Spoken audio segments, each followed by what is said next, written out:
Michelle here. I hope you're having a great day. Today we're talking about the emotional guidance scale. I've heard a lot of people, I've gotten a lot of emails of people asking, like, oh, I followed these steps, I'm still not getting results.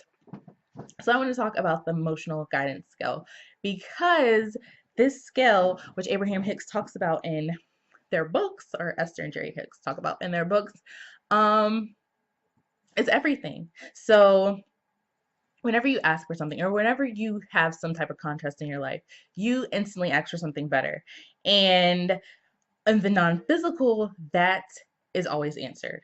But we are non-physical beings living in a physical world. So we have to be able to match that vibration of whatever we want in order to receive it. So the emotional guidance scale allows us to know where we are in relativity to where we need to be in order to manifest those things. So it lets us know where we are vibrationally in reference to whatever we want or the area of life that we're living. So if you have a situation that you don't feel good about, um, you need to work your way up the scale. And through working with Abraham Hicks processes, you are able to do that.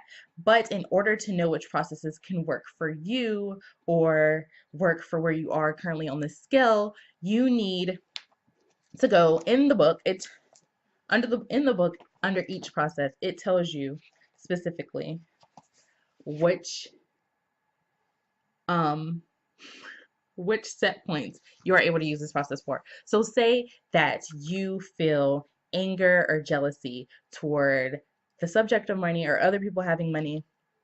You are not going to be able to use the prosperity game at this point in time. You can use it later after you feel a little bit better, but you need to start on a process like releasing resistance toward debt, because the set point for the prosperity game is from joy to discouragement, and anger and jealousy are lower on the emotional guidance scale. And I'll put the scale somewhere around my head so that you can see it. So pretty much in any situation. So say you're going through a situation in your life like car trouble, and you want to manifest either no car trouble or a better car.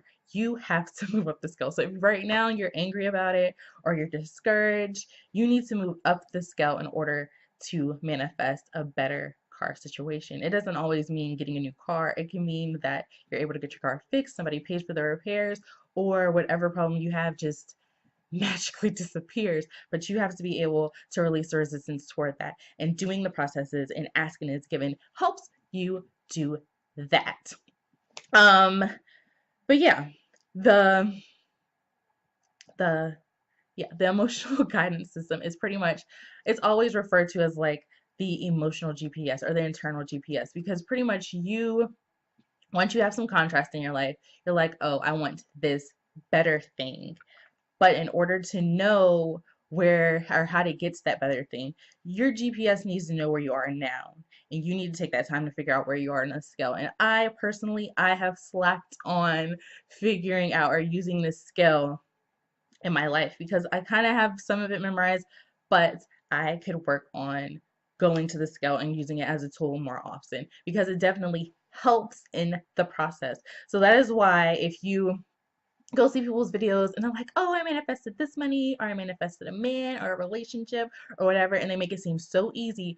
But if you are not in alignment or you're not feeling good about that certain subject, you're gonna have to do a little bit more work than Susie over here on this video. It's not just gonna poof into thin air just because you did this one process. You have to work your way up the scale. And it's okay if you feel bad down here. If you're feeling terrible, just gradually work your way up. You're not going to put a happy face sticker on it. You're not just going to be like go from anger to joy in one day.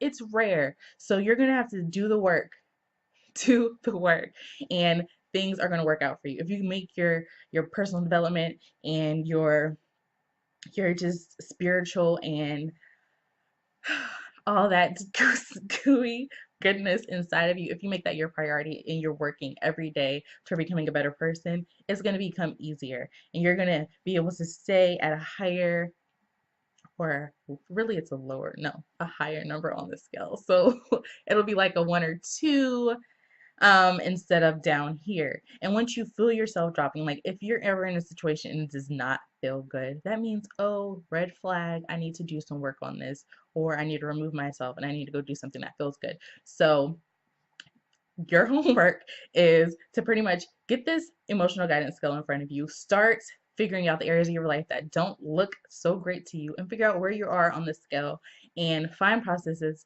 that work for you. And also take the time to figure out what activities bring you joy, what things boost up your vibration so that when you are in those situations and maybe you can't turn to a process really quickly, you can go do one of those things that bring you joy, even if it's like listening to your favorite song or petting your dog or going for a walk, whatever those things are, you can take the time to go do those to raise your vibration so that you feel better.